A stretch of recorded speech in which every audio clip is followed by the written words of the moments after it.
Comedy Central's World News headquarters in New York, this is The Daily Show with Jon Stewart. Hi, I'm Jon Stewart. Welcome to The Daily Show.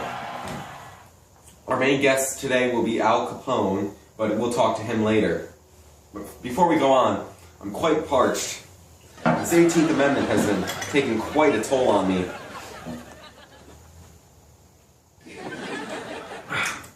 Very good. This 18th Amendment, or also known as Prohibition, has had vast effects on the American society. It's led to the creation of bootleggers, which are people who manufacture and sell illegal alcohol, creation of speakeasies, which are places where people can obtain this illegal alcohol. I'd like to welcome our main guest today, Al Capone, to the studio. Hi, Al. How are you? Good. How are you, John? Good to have you here. Thank you. Good. We have a few questions for you today. Your reputation has painted you to be all wet. What do you say to these accusations of you being involved in many illegal businesses? Well, let me start with this. John, do you have any daughter or son? Yes, I have two kids. Yeah? How about a family besides that? A wife, maybe? Yes, I do. Do you love them? I do, Al. Yeah? Okay, what's your next question? So, Al, I understand that you may have brought one of your flappers with you today? I did, in fact, that's true, John. Could you bring her in? That might be possible. Roxanne. Wow, she's the real cat's meow. Okay, I'll see you later, Roxanne. Well, thanks for coming on, Al. It's been a pleasure to have you. Nice to see you too. Okay, I'll see you. Now on to entertainment news. Charles Lindbergh made the first transatlantic flight from New York to Paris the other day. This brings something good to talk about other than the current political corruption that we live in. Louis Armstrong, a Harlem musician, just came out with a new song, and I'd like to give you a little taste of it. Jimmy, play them the track.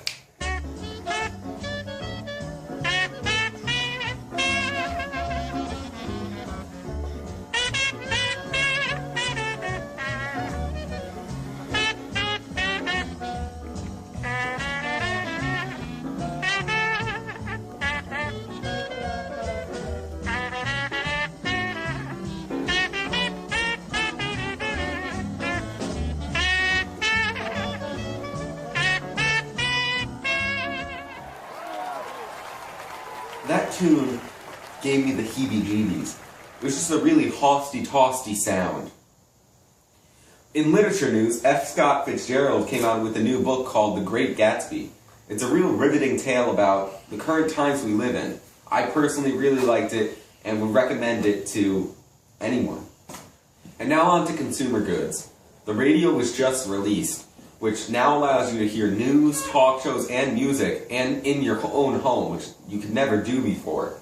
Which is a great way to spend your leisure time. Also, the electric vacuum and the electric washing machine came out, which dramatically reduced the amount of time it takes to clean the house. Now, some say this is a good thing, but personally, now it means I have to talk to my wife more. So, I probably won't be buying these products. Another big thing in entertainment is Babe Ruth. He's been rocking the baseball world, and it's just a good thing to go see with your family. It allows you to get away from life, and frankly, if you don't take your wife, that means you don't have to talk to her.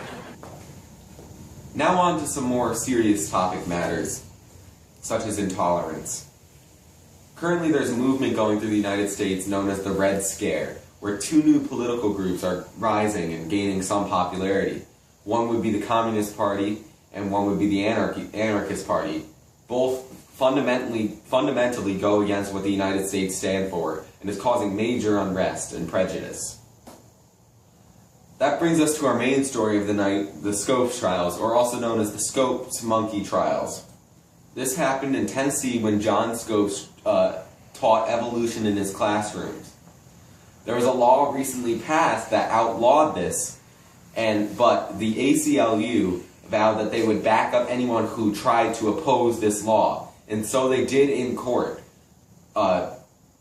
John Scopes was prosecuted by the famed William Jennings Bryan, but John Scopes did lose and was fined $100, but that's not the point of the story. It brought national debate between the fundamentalists and the modernists on whether or not this stuff should be taught in schools.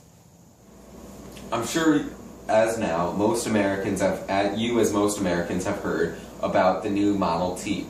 This is a new inexpensive car that most average Americans can't afford. I have one myself, it's very nice. The way this has been able to be mass-produced and made available to the public is Henry Ford's new assembly line, which industrializes each process of making the car, therefore making it much cheaper, faster, and so more people can get their hands on it. Not only can this help the car industry, but it is also expanding to all industries, making more products available to the average everyday person. And now a quick word from our sponsors. A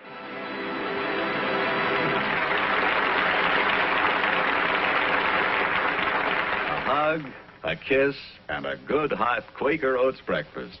The best school day start you can give your youngster. For just as his soul is nourished by a hug and a kiss, so will his young body be nourished by a good hot breakfast of Quaker Oats. Yes, you'll keep him bright and alert for classwork, happy and healthy through the morning's active play with a nourishing hot breakfast of Quaker Oats with that wonderful oatmeal protein. Our last topic of the day will be labor strikes. In these big labor strikes that are happening around the country, it is usually labor versus the capital. And the labor being the industrial workers who are fighting for higher wages in this post-war inflated economy. They're pitted against the industrialists, or capital, who see these unions as influenced by foreign anarchists or communists, and so that's their argument against it. And the general public is tending to side with the industrialists or the capital, because these strikes are causing a halt in production, and people are also just afraid after the war of communism and different forms of government. Thank you for watching the show today. I'm John Stewart, and this was The Daily Show.